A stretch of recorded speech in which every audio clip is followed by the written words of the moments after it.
We just got to Spain here, and we are headed to the Salvidor Dali Museum. Kind of considered the birthplace here of surrealism. You can see some very strange looking sculptures and statues here. And this one, they're bad reflection, but it's very crazy.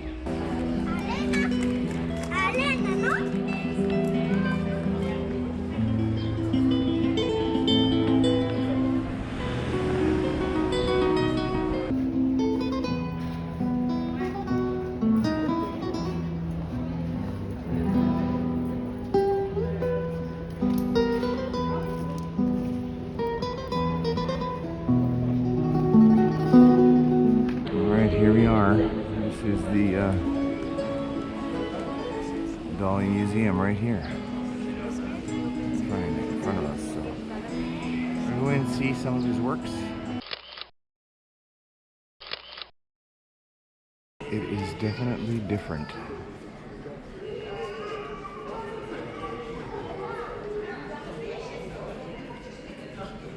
I'm not going to say that I understand everything this guy did, because there's some pretty strange works in here, but some of it is a little bit more identifiable in terms of style. It kind of goes from pretty normal to downright strange. Some of this stuff is actually really interesting, but then there's, like I said, other pieces that just make very little sense. Dali finished most of this museum in the 70s, so he designed it himself. And there's a few pictures of him when he was putting it together. Here's a corded off room here with a very significant mural of the melting clocks.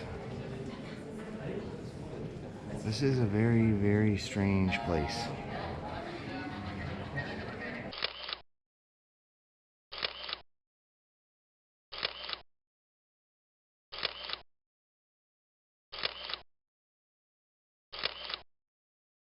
Alright, so Spain looks very much like France, well, at least this part of Spain.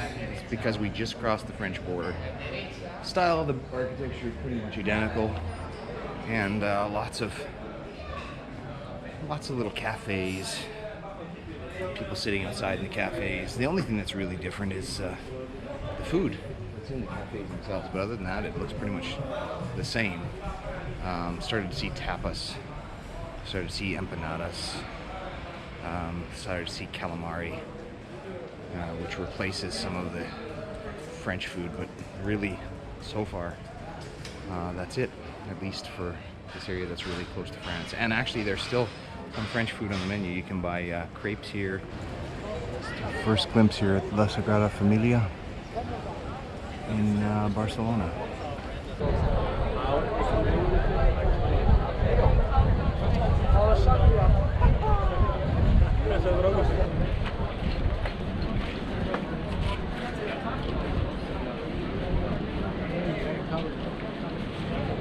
This is another side here, and this one looks very different.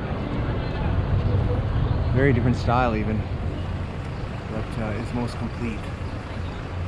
And this is some of the first parts that were made.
All right, so this morning we have driven all the way up to the top of the mountain of Montserrat, and we are a long ways up, and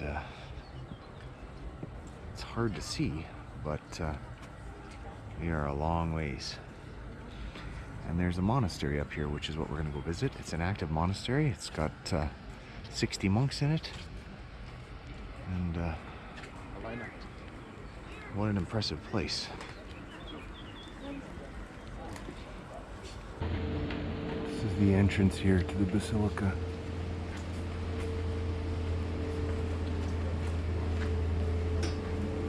We were just told that in 2025 it will be the 1000th anniversary of the founding of this monastery. Now, how they built this thing up on the top of a mountain 1,000 years ago is something else. So this is the main square here of the basilica.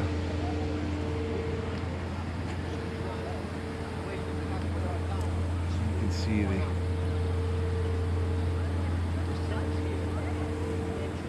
mountains in the background, the very top of the mountain here. So we're just entering here into the basilica. This all looks modern because it was all destroyed in, I think they said the 17th or 18th century in the French Revolution. So they had to rebuild it all. So this is the inner courtyard here of the basilica. Very impressive. Alright, we're back outside here. Did not take any video or pictures inside the basilica because we were told not to.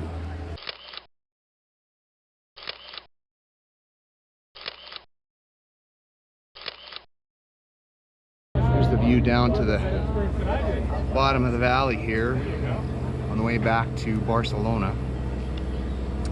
And a couple of ways you can get up here. You can take the train or you can take the funicular.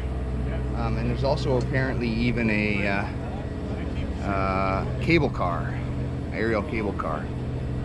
So lots of ways to get up here. And if you have more time here, you can hike from the area just behind the funicular building there, all the way across to a campground, which is just visible in front of me where people tent, and then all the way up to the cross in the distance there. It's about a 20-minute walk. And a lot of people do that, so pretty amazing place. Well, there you can definitely see a long ways in the distance. Wow, what a view. It's a little bit misty today, so you can't see very far, but amazing view. There's the mountains up above us. This is the cemetery just above us here. We're just trying to see if we can make our way up there. And it's just a little walk. I'm not sure it gets actually up there. I think it just skirts the cemetery.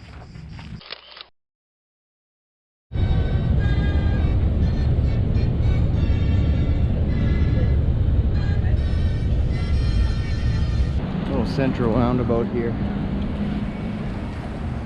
A couple blocks from our hotel. In the distance there, a building that was built for the World Fair, and it turned into a museum. And then in front of me, and where we're going, is the former bullfighting arena. And they don't do bullfighting anymore, so they turned it into a mall. So that's where we're going. Check out the mall, and you can go up on the very top and get a view of all of Barcelona. Alright, we are now on top of the former bull arena, now turned shopping center, and you can go to the very top and go outside and get a view of the city. On this side we've got again the museum that was originally built for the World's Fair, and in between the two towers, which are replicas of the ones in St. Peter's Square in Venice, you can see the needle in the distance, which was where they had the Olympic flame for the 92 Barcelona Olympics. And that whole Olympic Village is up in that direction. We took a drive by that earlier, and then you can see the square. Now normally in this roundabout, that fountain is running and the grass would be green, but it has been so dry in Barcelona this year that they shut the fountains off and they're not watering the grass. So they have a water shortage right now, and none of these beautiful fountains are running, which is unfortunate. And I'll give you a view on the other side. The inner ring of this upper terrace here is all restaurants. So open-air restaurants where you can come and grab some food. We saw a sushi restaurant. There was a tapas restaurant. And yeah, now I'm on the other side here, and starting to get a view of the main city of Barcelona proper behind us, and we'll get a view of where they're building the Segrada Familia in a moment here. Oh yes, and of course another thing that I should mention, the beautiful welcome statue to Barcelona, the giant penis. Yes, not joking. I got the gardens here. And these gardens are where they are playing bocce or pétanque. I think here it's bocce. And there's some courts down there. Lots of palm trees. Yeah, nothing green because of the water shortage. So the fountains are dry. Although the fountain around the penis has got water in it, so I guess that's much more important. You got to make sure the penis stays wet.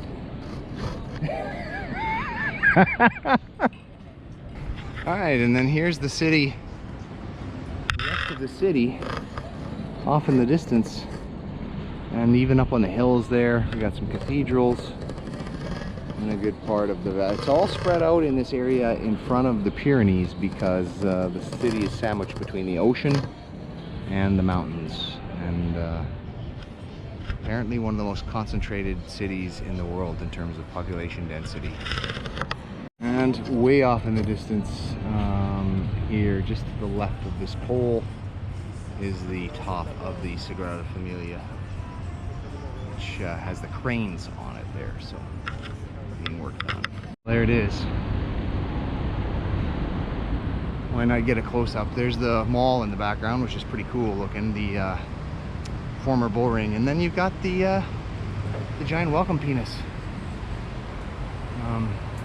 That is the official interpretation. We had a guide, and it's supposed to represent a penis, vagina, and womb, and they have 5 or 6 of these in various cities around, and it's to welcome visitors and a sign of fertility. So, interesting welcome to your city. I'll leave it there. Now, in the underground metro right now. This is a subway station here in Barcelona. Very similar to France.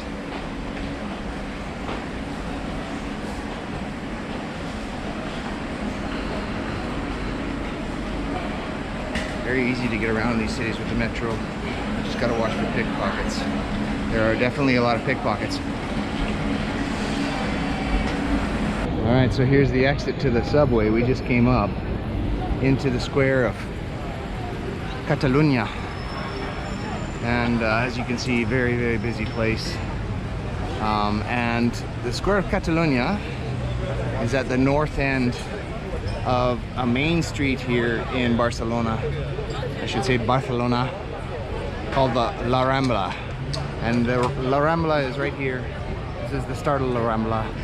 And it goes all the way to the ocean, and it ends at a statue of Christopher Columbus right in front of the waterfront. So we came up here today to walk La Rambla. That's what we're gonna do.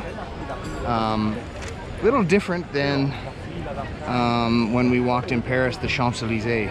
The Rambla is definitely a upping area and a tourist attraction, but it's busy both in the day and in the night. In the daytime for shopping and at night for parties. So it's got a central corridor that you can walk down as well as the sidewalks on both sides, and as you can see, again, very busy. So that's what we're gonna do now. Here we are walking the north part of the Rambla. It's actually not a bad day today. It's supposed to be a high of 27, which is the coolest it's been since we've been here. At one point there were some clouds. It was really nice, but those have gone away now, so we're stuck now with the heat. But now we're doing a little walking tour here, make our way down the Rambla. It's quite a ways, and it's supposed to take about an hour of walking, so we'll check her all out.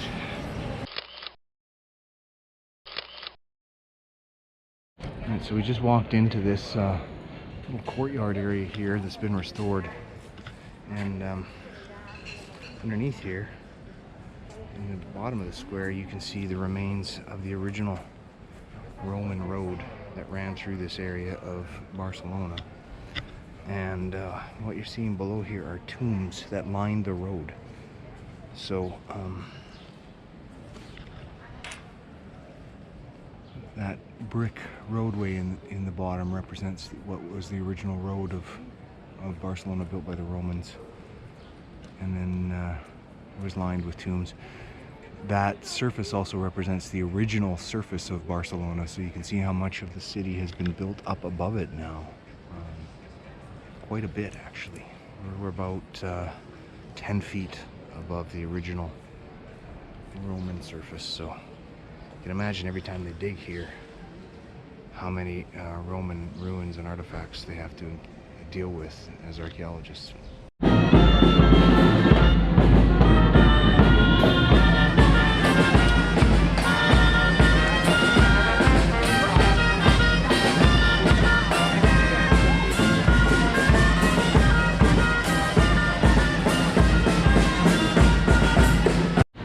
Here's a very traditional Spanish street, old style. You can picture what it would have been like to be walking in the old days. Underneath all these balconies, people drying their clothes, of course, also emptying their chamber pots, but thankfully we don't have that anymore. Just walking down a street here, some wrought iron lamps, no vehicles. Seems very Spanish. Just stopped to have a drink. Now we're moving on. It is quite busy here today.